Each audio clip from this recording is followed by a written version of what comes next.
आज ये विषय नहीं कि किसने कितने झुग्गी रेगुलराइज की, आज विषय ये कि हिंदुस्तान का आदमी कहीं भी वोटर हो सकता है, कहीं भी वोट डाल सकता है कि नहीं, और किस माई के लाल ने किसको ये खुद मुख्तारी दी जो ये तय करे कि फलाने बोझ हैं।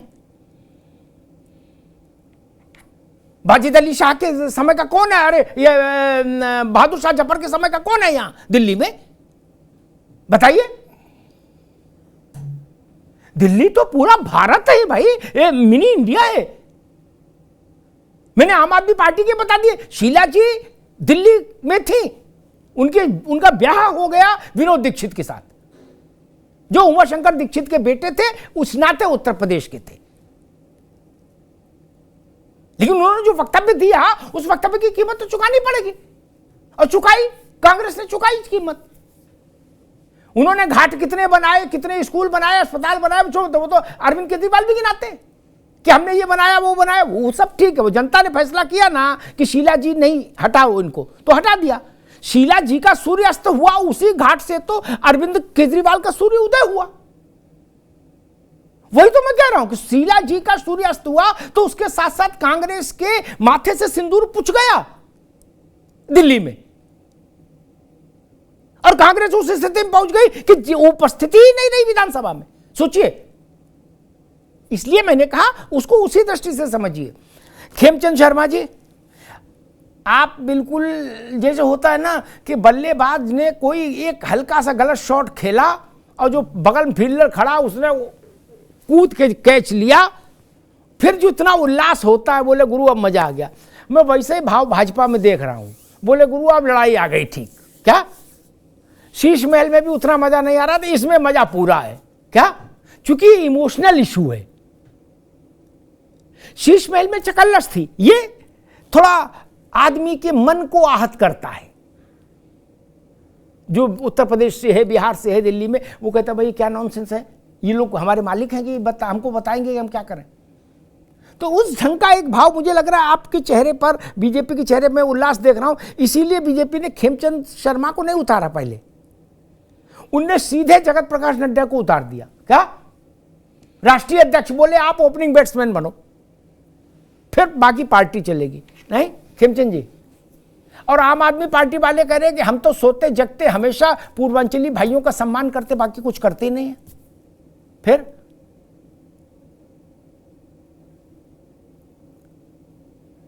भाई अनम्यूट करो इसको।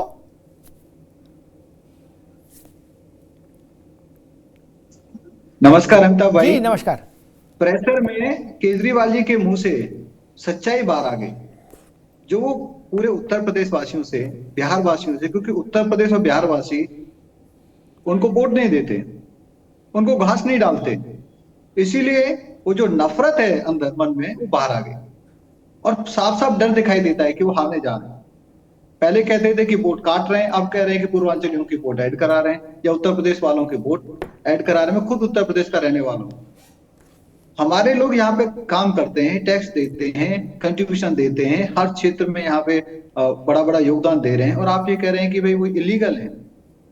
सबका अधिकार है, भारत में तो कोई भी किसी भी प्रदेश का व्यक्ति दूसरी जगह जाके काम कर सकता है, वोट बनवा सकता है और वहां का नागरिक बन सकता है। उत्तर प्रदेश वाला यूपी में, यूपी से आके यहाँ पे दिल्ली में आ सकता है, दिल्ली में वोट दे सकता है, और दिल्ली की आज लगभग 50% से ज्यादा जो जनता है या तो उत्तर प्रदेश से, या बिहार से, या फिर हरियाणा से। और जो इलीगल हैं उनको आप हर कीमत पे लीगल बनाना चाह रहे थे, बांग्लादेश और रोहिंग्या। जब उनकी वोट काटी गई, जब पुलिस इंक्वायरी करती है, पुलिस उनके घर पे जाती है, 50-50 वोट एक एक कमरे में रजिस्टर होती हैं, तो फिर आप उनको बचाने के लिए लड़ाई लड़ते हो।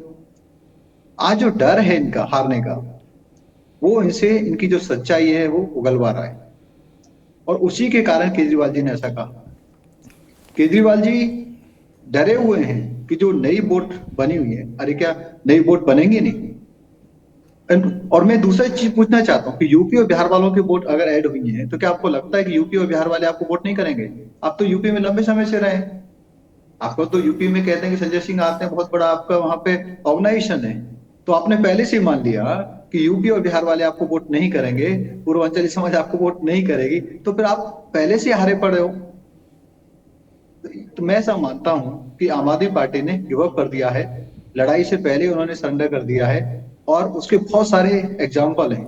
आप पहली बार देखेंगे केजरीवाल जी ये नहीं कह रहे हैं अगर यमुना साफ हो गई है तो मुझे वोट दो, अगर रोड चिकनी है, साफ सुथरी रोड है तो मेरे को वोट दो, अगर दिल्ली को प्रचुर मात्रा में पानी मिला है, पूरी साल पानी मिला है तो मेरे को वोट दो, अगर दिल्ली में बारिश में पानी की वजह से परेशानी नहीं हुई है तो मेरे को वोट दो। नहीं कह रहे, और ना ही ये कह रहे हैं कि 10th और 12th में जो पेपर देने बच्चे जा रहे हैं, अगर उनको ट्यूशन पढ़ाने की जरूरत नहीं पड़ रही है, अगर उनका कोर्स स्कूल में पूरा हो गया है तो मेरे को वोट दो। वो क्या कह रहे हैं, मैं 2100 रुपए दूंगा, दे नहीं रहा हूं, दूंगा तो मेरे को आप वोट दो।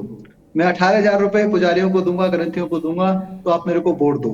मैं ऑटो वालों की बच्चियों को 1-1 लाख रुपए दूंगा तो आप मेरे को वोट दो। जो 10 साल में कुछ किया है उसके आधार पर वोट नहीं मांग रहे हैं। एक बोर्ड, एक होर्डिंग, एक मीटिंग में इनका वक्तव्य नहीं आता।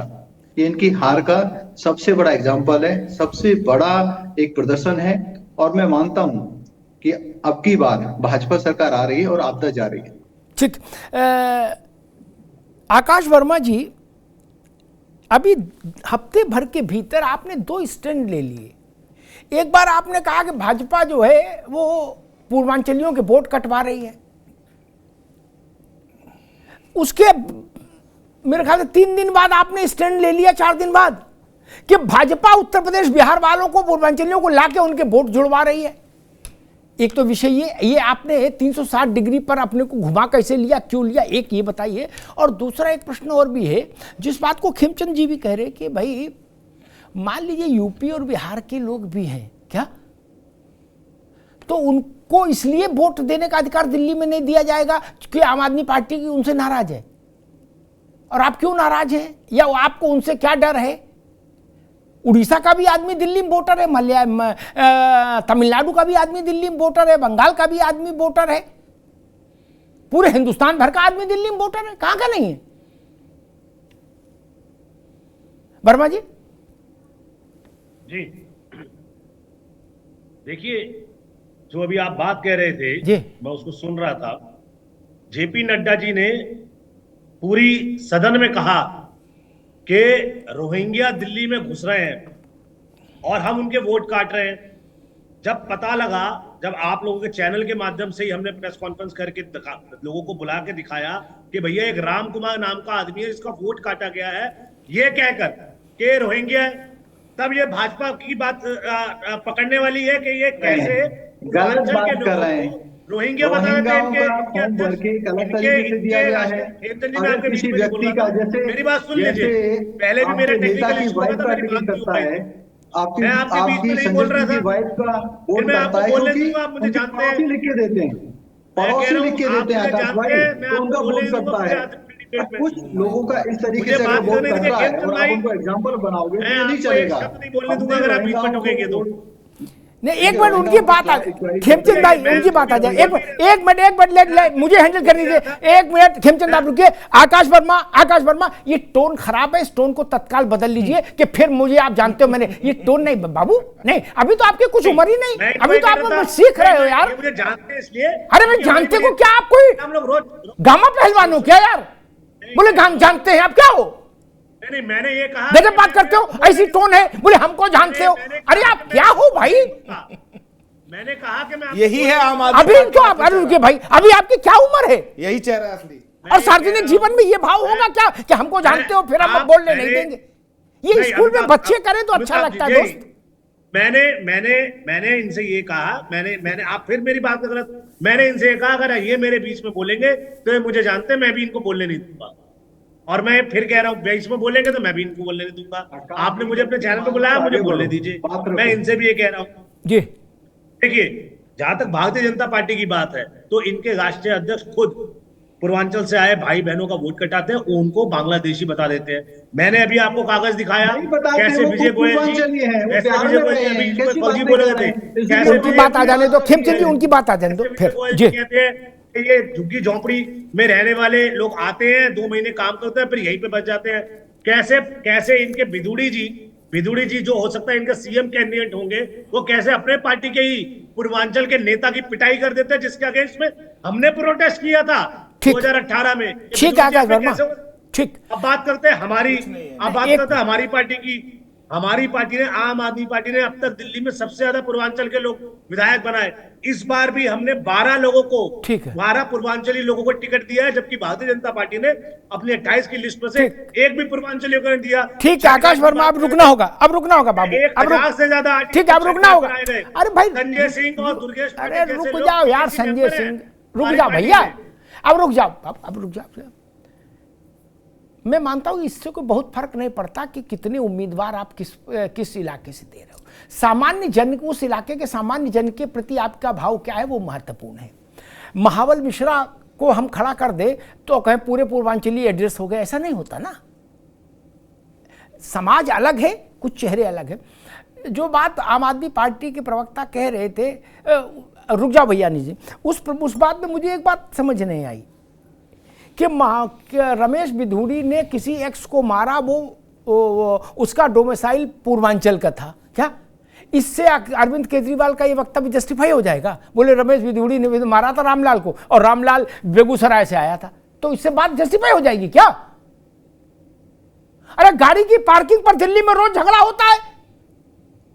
पंजाबी पूर्वांचली को मारता, पूर्वांचली पहाड़ी को मारता, पहाड़ी तमिलियन को मारता गाड़ी की पार्किंग में। तो उसको क्या हम अरविंद केजरीवाल के इस वक्तव्य से इक्वेट कर देंगे? ये ना समझिए, और ये स्वीकार भी नहीं हो सकता। किसी की व्यक्तिगत लड़ाई से हम उस समाज को कैसे जोड़ देंगे? पार्किंग की रोज लड़ाई होती है।